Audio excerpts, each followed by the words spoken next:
शेतीचं एवढं नुकसान झालंय महाराज, आज सगळे सर्व्हिसवाले दिवाळी करतील, आपला शेतकरी यावर्षी दिवाळी नाही करू शकत महाराज, नाही करू शकत दिवाळी महाराज. त्याच्या हातातला घास गेलाय,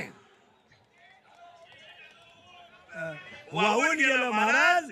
आज त्याला आधार देण्याची गरज आहे. त्याचा बातमी टाकून कधी विचार नाही.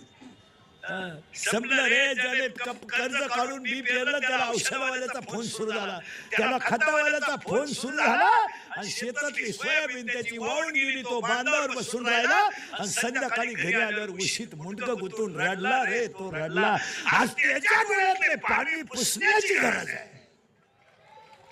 मी तर एवढंही सांगेल तुम्हाला, आपल्या घरातल्या दिवाळीचा खर्च थोडा कमी केला तरी चालेल, पण ज्या घरात दिवाच पेटत नाही त्या घरात निदान 2 वेळच्या जेवणाचा